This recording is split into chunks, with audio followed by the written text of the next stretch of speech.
అందరికి నమస్తే. నేను మీ జర్నలిస్ట్ గొంగడి సీనన్న. పురాణ దేవాలయాల్లో భాగంగా ఈరోజు మనం ఎక్కడున్నామంటే బడంగ్పేట్ గ్రామంలో అతి పురాణమైన దేవాలయము. మరి 400 సంవత్సరాల క్రితం నాటి దేవాలయం పేరు వచ్చేసి స్వయంభు పద్మావతి అలివేలు మంగ సమేత శ్రీ వెంకటేశ్వర వారి దేవస్థానం. దీనిని అందరూ ముద్దుగా శ్రీ అన్నపూర్ణాదేవి సమేత శ్రీ కాశీబుగ్గ విశ్వేశ్వర స్వామి దేవస్థానము అని కూడా పిలుచుకుంటారు. ఇక్కడ ప్రత్యేకత, ఈ దేవాలయంలో ప్రత్యేకత ఏంటంటే మరి ఒక్కసారి అక్కడ విజువల్లో చూడొచ్చు. మరి కోనేరు ఎంత బాగుంటుందంటే కోనేరు చాలా బాగుంటుంది. గతంలో చూసుకున్నట్టయితే ఇక్కడికి భక్తులందరూ కూడా వచ్చి మరి పున్నమి రోజు ఇక్కడ స్నానాలు చేసి ఇక్కడ దీపం చూసినట్టయితే వారికి ఉన్నటువంటి ప్రాబ్లమ్స్ అన్నీ కూడా నార్మల్ అయ్యి ఎంతో హ్యాపీగా ఉండేవారని చెప్పేసి చెప్పుకోవడం జరిగింది. మరి ఈరోజు దేవాలయంలో భాగంగా మరి బడంగ్పేటలో ఉన్నటువంటి కాశీబుగ్గ దేవాలయం ఏ విధంగా ఉంది, మరి ఇక్కడికి భక్తులు ఏ విధంగా వస్తున్నారు, పూర్తి విషయాలు తెలుసుకునే ప్రయత్నం చేద్దాం.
మరి ఇప్పటి వరకు ఇక్కడ చూసినట్టయితే మరి ఎంతో చక్కగా భక్తులందరూ కూడా ఇక్కడికి వచ్చేసి స్వామివారిని దర్శనం చేసుకొని మరి ఏదైతే దీప ఆరాధన కార్యక్రమంలో భాగంగా అందరూ కూడా దీపాన్ని మరి దర్శనం చేసుకున్నారు. మరి ఈ దీపాన్ని వెలిగించే దిశలో భాగంగా మరి ఎప్పటి నుంచి ఎలా వెలిగిస్తారు, మరి ఇంతకు ఇక్కడ జరిగేటువంటి పూజలు ఏ విధంగా ఉంటాయి, మరి ఇక్కడ ఉన్నటువంటి మరి పంతులు గారితో అడిగి తెచ్చుకునే ప్రయత్నం చేస్తాం. పంతులు గారు, జై శ్రీమన్నారాయణ.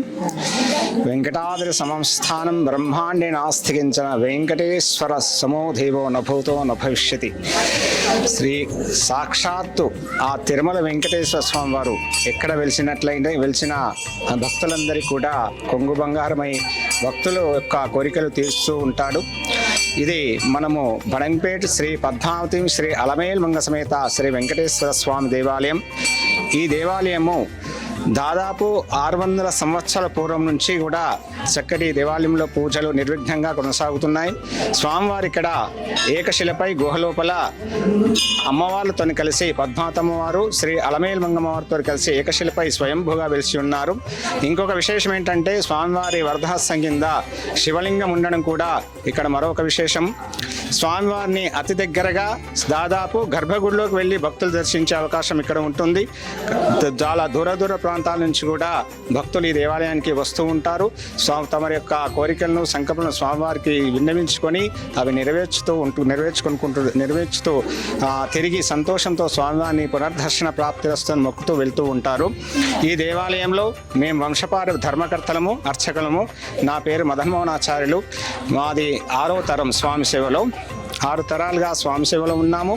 ఇక ఈ దేవాలయం యొక్క పూజాకారి విశేషములకు చెప్పాలి అంటే వైశాఖ మాసంలో బ్రహ్మోత్సవాలు మరియు కార్తీక మాసంలో పౌర్ణమి రోజు సత్యనారాయణ స్వామి వ్రతములు, సామూహిక సత్యనారాయణ స్వామి వ్రతములు, ప్రతిరోజు కూడా సత్యనారాయణ స్వామి వ్రతములు ఈ దేవాలయంలో జరుగుతూ ఉంటాయి. అదేవిధంగా ప్రతిరోజు సాయంత్రము 6 గంటలకు ఆకాశ దీపారాధన ఉంటుంది. చూశారు కదా, భక్తులందరూ కూడా ప్రతిరోజు ఇలాగే వస్తూ స్వామివారిని ఆకాశ దీపంలో స్వామివారిని పూజిస్తూ తమ యొక్క సంకల్పం నెరవేర్చుకుంటారు. అదేవిధంగా ధనుర్మాసంలో శ్రీ గోదా కళ్యాణము 1 నెల రోజులు ధనుర్మాస వ్రతం అంటూ జరుగుతూ ఉంటుంది. ప్రతి నెలలో కూడా ఏదో ఒక కార్యక్రమము స్వామివారి సన్నిధిలో జరుగుతూ ఉంటుంది. చాలా దూర దూరం నుంచి కూడా భక్తులు వస్తారు. విశేషంగా ఈ దేవాలయ చరిత్ర చెప్పాలంటే మనకు పూర్వము 600 సంవత్సరాల కిందట రాఘవాచార్య దంపతులు తిరుమలకు వెళ్ళలేని పరిస్థితిలో స్వామివారు వారి కల్లోకి పిచ్చి ఇక్కడ ఉందని చెప్పారు.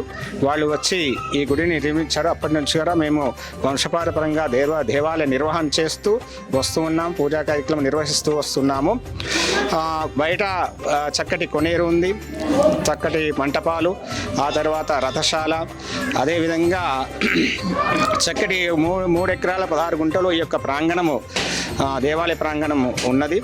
చక్కటి అందరి చాలా దూరం నుంచి కూడా భక్తులు వచ్చి స్వామివారిని దర్శిస్తూ తమ కోరికలు నెరవేర్చుకుంటూ వస్తూ ఉంటారు.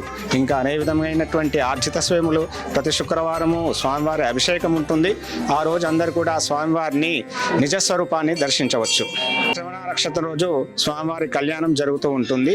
దాంట్లో కూడా భక్తులు చాలా సంఖ్యలో పాల్గొని స్వామివారిని కొలుస్తూ ఉంటారు. రైట్, మరి ఏదైనా చూసుకున్నట్టయితే మరి 600 సంవత్సరం క్రితం నాటి దేవాలయం అంటున్నాను. మరి బయట చూసుకుంటే కోనేరు కూడా చాలా బాగుంది. మరి ఇప్పుడు చూసుకున్నట్టయితే కోనేరులో కనీసం అడుగు పెట్టలేని పరిస్థితి ఉంది. మరి కారణం ఏంది? కారణం వచ్చేసి మేము దాన్ని ఎప్పుడు పునరుద్ధరణ చేస్తున్నాము. కానీ భక్తులు పెరగడంతో ఆ యొక్క కొనేరు అంటే పూజా ద్రవ్యాలు అవి తెచ్చి ఇంట్లో చేసిన పూజా ద్రవ్యాలు కానివ్వండి, అందులో నీళ్ళల్లో వేయాలన్న ఒక ఉద్దేశంతో వాళ్ళు వేస్తూ ఉంటారు. దానివల్ల కొనేరు ఆ విధంగా అయింది. మేము ధర్మకర్తలుగా భక్తుల సహకారంతో ఈ మధ్య చాలా అభివృద్ధి చేశాము. లోపల గర్భగుడిలో పంచలోహాలతో కలిగినటువంటి ఇత్తడి తాపడం చేయించాము.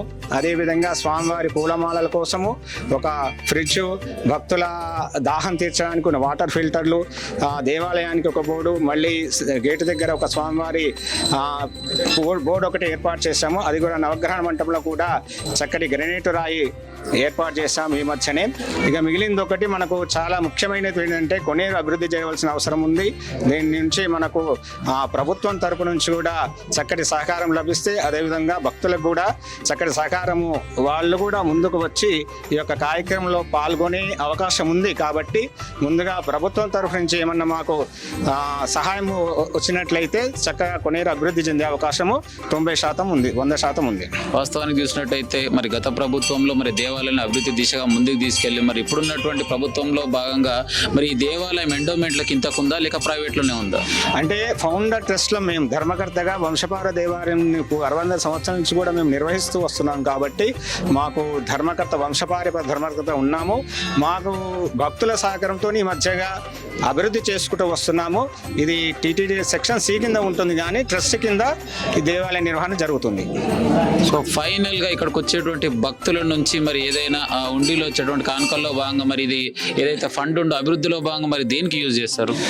ఉండిలో మనకు కానుకలు ఏమీ రావు. ఏమొచ్చినా ఇక్కడ ప్రస్తుతం మాత్రం ఈ ఉన్నటువంటి అవకాశాలను బట్టి కేవలం ఒక 2 అర్చకులకు మాత్రమే సరిపోయేంత ఉంటుంది. దాని నుంచే మేము వంశపారంగా ఉన్నాం కాబట్టి, మేమే అర్చకులుగా ఉన్నాం కాబట్టి దాని నుంచే మేము అభివృద్ధికి ఉపయోగించుకుంటాం. సో కార్తీక మాసంలో భాగంగా ప్రత్యేకంగా ఇంకా పూజలు ఏమేమి నిర్వహిస్తారు?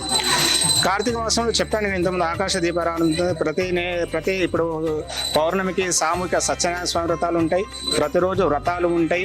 అదేవిధంగా ప్రతి శుక్రవారం అభిషేకం ఉంటుంది. ఇంకేంటంటే సహస్ర దీపోత్సవం ఉంటుంది. అమావాస్య రోజు సహస్ర దీపోత్సవ కార్యక్రమం నిర్వహిస్తూ ఉంటాం. సో రైట్, ఏదేమైనా కూడా మరి ప్రభుత్వం నుంచి సహాయ సహకారాలు అందిస్తే ఈ యొక్క దేవాలయాన్ని ఇంకా ముందుకు అభివృద్ధి దిశగా తీసుకెళ్ళొచ్చు అని చెప్పి తన మాటలు తెలియదు. మరి అమ్మ నమస్తే. నమస్తే. ఏం పేరు అమ్మ? పేరు నా పేరు శశికళ. ఎన్ని రోజులు చూస్తున్నాం ఈ దేవాలయానికి? మేము గత 20 సంవత్సరాల నుంచి ఇక్కడ ఉంటున్నామండి. ఇక్కడ ఇల్లు కొనుక్కొని అప్పటి నుంచి 20 సంవత్సరాల నుంచి ఇక్కడికి వస్తున్నాము. ప్రతిరోజు దేవుని దర్శనం చేసుకుంటాము, గుడికి వస్తాము. ఈ ప్రత్యేక మాసాలలో కార్తీక మాసము, ధనుర్మాసము, మళ్ళీ ఇంకా బ్రహ్మోత్సవాలప్పుడు ప్రత్యేకంగా పూజలు అవుతుంటాయి. మేము బాగా దీంట్లో పాల్గొంటాము, ఎక్కువ పూజలలో వాటిల్లో. మాకు దేవుని దయ వల్ల మా కోరికలన్నీ మేము కోరుకుంటే ఆ కోరికలు తీరుతున్నాయి. మాకు అదే మాకు ఎక్కువ నమ్మకం. ఈ గుడి చిలుకూరు దేవాలయంలో 11 ప్రదక్షిణాలు ఎట్లా అంటాం కదా, ఇక్కడ దర్శనం చేసుకుంటేనే మన కోరికలు తీరుతాయి. సేమ్ చిలుకూరు దేవాలయం లాగానే ఇక్కడ కూడా ఇది పురాతనమైన దేవాలయం. ఇక్కడ కోరుకొని ఇక్కడ ప్రదక్షిణ చేస్తే చాలు మన కోరికలు తీరుతాయి. మాకు ఆ నమ్మకం ఉంది. మాకు అయినవి కూడా, మాకు జరిగినవి కూడా అట్లా. నా పేరు వెంకటరమణ అండి.